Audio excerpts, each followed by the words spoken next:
Hi, I'm Art Bergeron, and welcome to this installment of Frank and Mary here in Westborough, and literally, really, out here in Westborough. We're not in the studio. If you haven't seen this show before, you probably know my name is, I'm an elder law attorney. My day job. Yeah, let me do this again. I'm not going to do this again. I'm outside. I don't know. So typically, this show is about Frank and Mary, my friends Frank and Mary, and their kids Peter, Paul, and Mary Jr. Frank and Mary's goal in life is to live in Westborough until they die and be buried in the backyard. So the question is that you? And if so, who are the people you need to know? What are the programs you need to know about in order to stay right here in Westborough? Shelby Marshall, who knows everybody in Westborough, it seems, and who is clever enough to actually start getting us out of the studio and into Westborough, right, has got some great guests today to tell you about some of where your taxpayer dollars have been going in terms of the incredible, and I was just talking to the person who's chairing this board, the incredible sustainability initiative that's happening in Westborough and the buy-in of all of the different players to that. It's just amazing. It's amazing, Shelby. So, Shelby. The talking stick. Thank you very much, Arthur. Great to see you. So thanks so much for watching us today. Really excited to have three amazing guests, actually four if we count the car. So today we're talking about Westborough's sustainable initiatives, and we're specifically focusing on our electric vehicle, the Chief's vehicle. He's going to show us that. And really thought it was important that Frank and Mary understand, to Arthur's point, we talk a lot about sustainability. Some of it may or may not be apparent depending upon the buildings you go in, but this is apparent, and it's really important that you understand why we're doing this, why we buy these vehicles, and most importantly, how they still perform and keep us all safe. So with that, I'm going to turn it over to Pete Dunbeck, who is our chair of the Sustainable Westborough Committee, an amazing group of members and volunteers, extended community. And with that, Pete, take it away. Well, thank you very much. Appreciate the opportunity to be with you today. I am the chair of Sustainable Westborough. We've been operational for about 6 years now. We initially began with a focus on working with the town to achieve green community status. And that was completed and has allowed us to get grant money. Some of that grant money's gone into police vehicles and energy efficiency in various buildings around the town. This is a very effective program the state's been running for a long time. We've achieved, obtained $840,000 worth of grants in total, and that is amounted to about $91,000 per year in budget savings on our utility bills and our fuel bills. We made a change in our charter in 2019. We went to town meeting and asked for a vote and got a vote to set up a climate action plan task force. And that climate action plan is basically our commitment to achieve net zero greenhouse gas emissions in 2050, which is in line with the state goals. Our program changed dramatically at that time, and we have a very comprehensive team put together, including many of the leadership from the town manager, the select board, school committee, as well as volunteers. So it's a very good collaboration between town and volunteer effort. The focus of the Sustainable Westborough is now much more community-wide, where the Green Communities program is on municipal operations only. The three pillars, the three main things we need to address in getting to net zero are clean electricity, building energy efficiency and electrification, and transportation, which is, of course, what we're focused on here today. And in transportation, there's a great number of new electric vehicles coming into the market that create an opportunity for the police, for every resident to consider electric vehicles that were not possible 5 years ago. Components of driving electrification is both the education on the availability of electric vehicles, as well as building out electric charging station infrastructure in town. In regard to the former, we're going to have an EV car show this fall, and we're looking forward to having a good turnout for that. You'll be hearing more about that in the future. In regard to the EV charging infrastructure, the municipal staff, the DPW in particular, is doing a study in regard to municipal fleet electrification and the opportunity to build charging stations which are available both for municipal operation and the public. A key need that we need to focus on as a community is how to build electric charging stations for renters. People who own homes can easily put them in their garage, but renters have to work with their landlord, and I think the town has an important role to play in helping renters get the charging infrastructure so they can be part of this transition. So as we implement the climate action plan, it's great to have the town as such a good partner and leading by example. It's very highly visible and is an important way that the town can help us. And if you're listening to this and you're interested in getting involved, we're always looking for volunteers. So please reach out to the town hall and they'll get you in touch with me. Thank you so much, Pete, and absolutely encourage you to get involved. And with that, we're going to transition to our police chief. Jeff, welcome. You're a return guest. Thank you very much. Yes. I feel like I'm a regular now. I know you are. I think like 3 or 4 times now. So today, I'm really pleased and proud to show off. This is my cruiser. It's a fully electric Mustang Mach-e.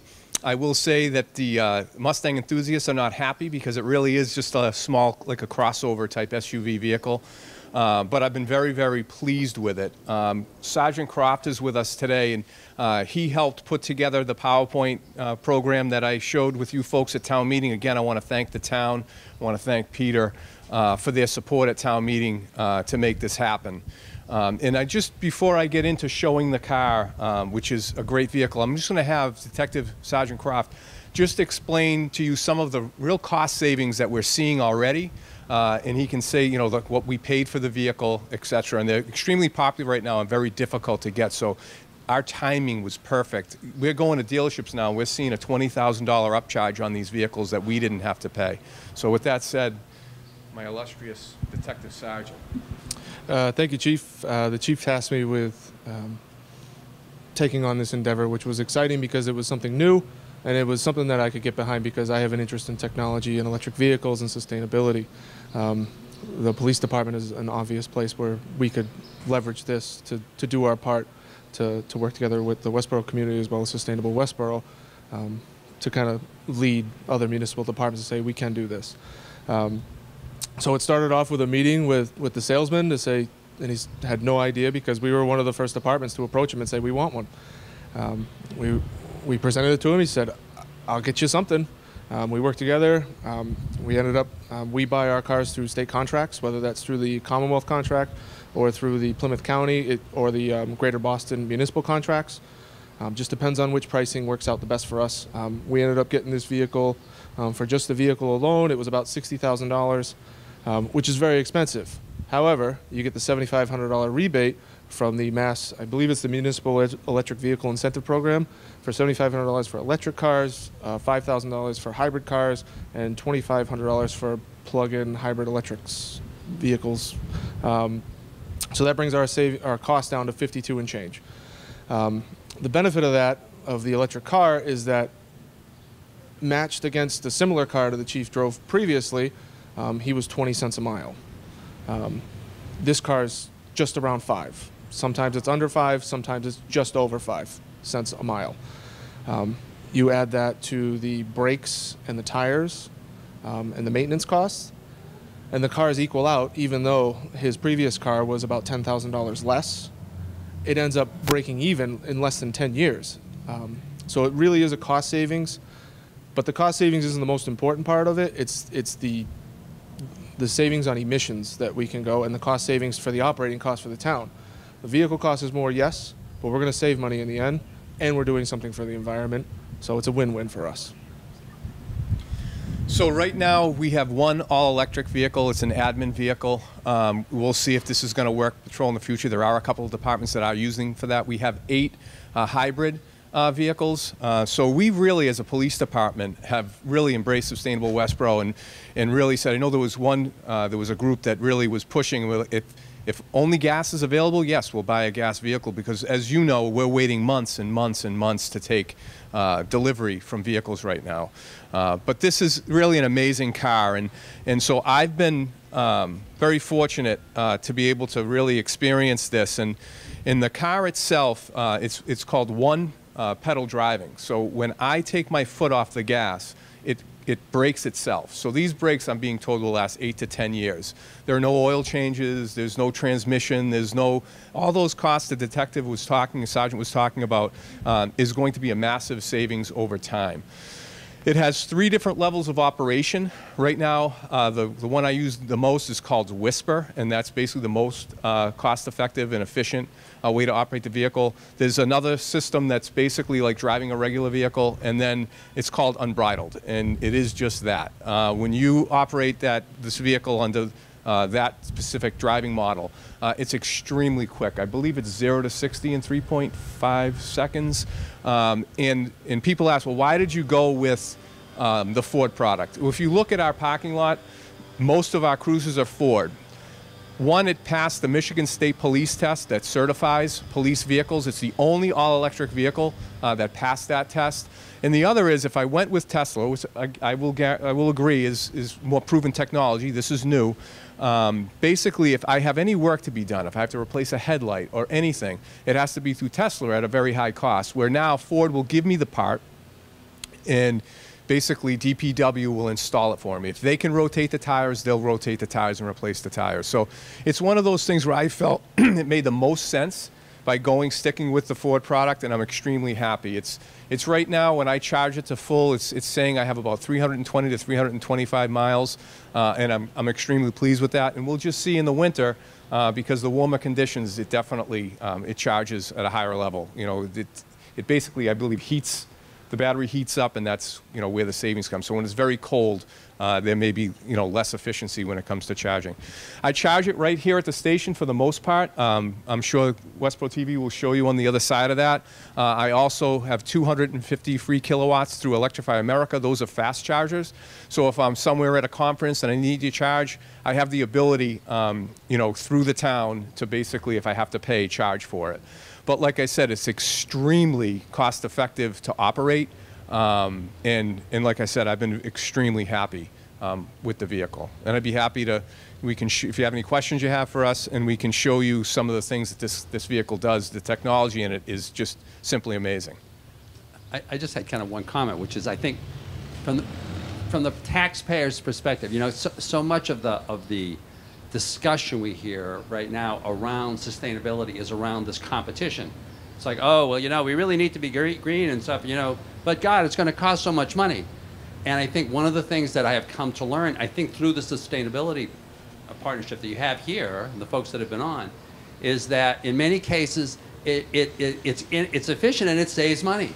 That on vehicles, that it ends up saving money. And for folks who are here, who, you know, they're just saying, well, this, you know, what can be bad about this, right? We're actually making it more sustainable, and over time, it's saving money. And it makes sense to invest, and it just feels like you folks have just been paying attention to the dollars and cents side, which I think people really appreciate. Yeah, and I think the sergeant did a great job, the good sergeant, explaining the fact that it's not just about savings, and I'm all about savings, trying to do things, you know, being as fiduciary responsible as I possibly can as a department head. But at the end of the day, zero emissions. Like, this is good for the environment, and this is something I think as a municipality we've embraced, and I know as a police chief I've embraced, and I definitely see these vehicles as admin vehicles, and who knows, in time, when the technology has proven itself, you know, I worry about if it was for patrol, recharging it, how many cars would have to be down. You know, right now they work basically 16 hours a day, every car. Would this car only be operating, you know, at a lesser amount? So it's just, we'll figure it out over time, but as of this point, I love it. Very happy. Yeah, in talking about the cost, even if it's cost-effective over time, if you don't have $60,000 to put into a car, you're not going to buy it. So one of the big changes that's happening in the next year, there's already about 4 or 5 cars under $35,000, and there's going to be a great deal more of them. There'll probably be a dozen in the market by a year from now of cars under $35,000 and many under $30,000. So it'll open up a whole range of opportunities that weren't available in the past.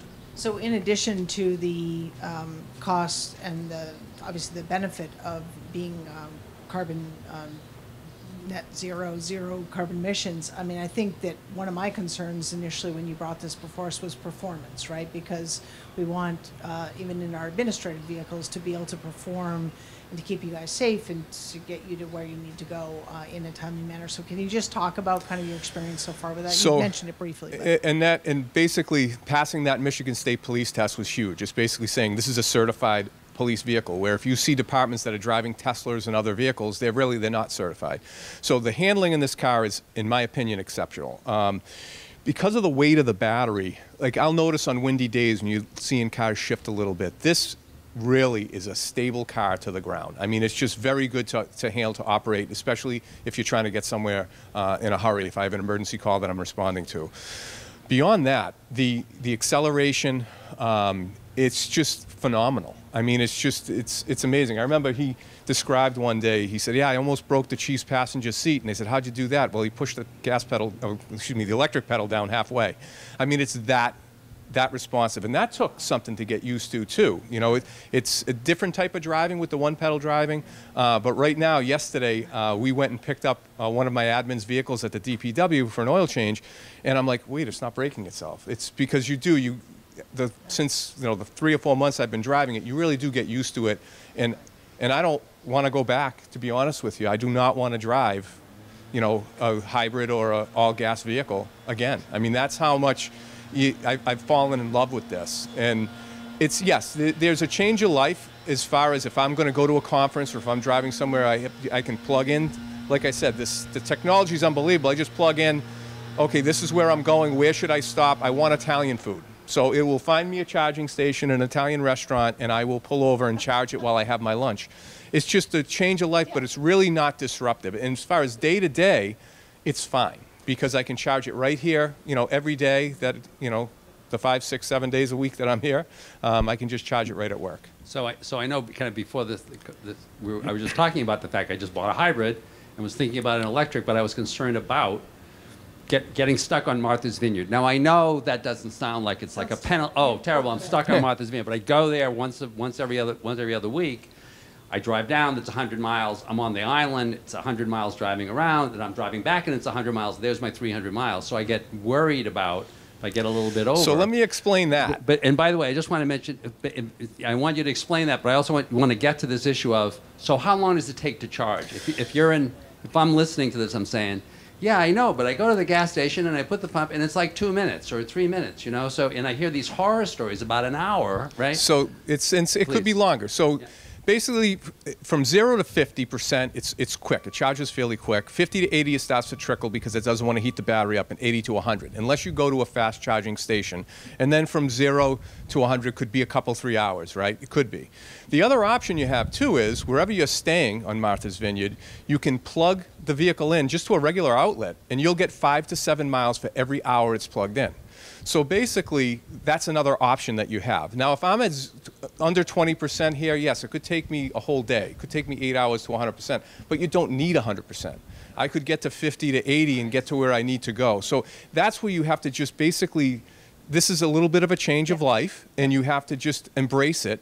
And listen, the trip, like I said, will be a little bit longer, but you plan your lunch around it. You plan a stop around it. Yeah, and I think to Pete's point, certainly here in Westborough, and we're seeing this with other communities, is that electrification across communities, it's going to grow, right? I mean, 5 years ago, it was like, this is not going to happen. How are you going to do this? I want to remind folks here in Westborough, we do have 2 charging stations up at the golf course that are available for public use, and that every conversations I know, while the planning board certainly has responsibility for development and issuing of permits, I know the select board is certainly very conscientious now. It's just part of our routine dialogue, that change of kind of mentality, if you will. We just talked about a dealership coming to town, a Hyundai dealership, and they're doing deck parking for their cars. That's what they're proposing. And I said, geez, no one likes to shovel cars off in the winter. How about we can't force them to, but how about you put some solar canopy, and and it's in line with Hyundai's kind of e-initiative, whatever. So it really is. It's a mind shift in a set thinking, and I think we just all have to start to think about that as just part of our normal way of life. And to just keep educating yourself. Yeah. What the chief just said, I'd never heard before. This notion that, well, I don't, if I'm in the situation I just described, and I think that's a lot of people's situations, they're like, well, I don't want to run out, The issue is it may be that charge that you need isn't like a long charge, because the initial charge on the battery doesn't take that long. So it's really a matter of kind of, you're learning a lot about the car, but you're also learning a lot about the station, which used to be the gas station, which now we're going to call the something station, right? So with that, let's kind of pause here so that Aiden, our cameraman, can get some maybe inside shots as Jeff maybe just kind of details the charging area and just maybe get the lights on or something like that. Sure. So the car is on right now. Obviously, no sound. So my emergency equipment goes, this is my radio. It's a tri-band radio. So basically, it's a tri-band radio. So I can have the detective sergeant explain it. But it's great technology. I can talk to many municipalities. And this is basically my emergency lights and equipment. If you can see, I don't know if you can get a picture of this, but basically there's an overhead shot of the car. So when you're backing up, when you're moving forward, and you're doing different things. And the camera system in this is quite amazing. So it basically, I was explaining before about the 3 different, I'm in the whisper mode now, engage, and then unbridled.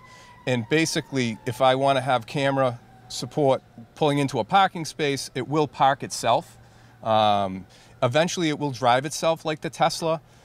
It will brake itself. If I get too close to someone, it'll brake. So it's, in my opinion, it's a very safe vehicle to operate, but it's, and this is what I think is great about this car,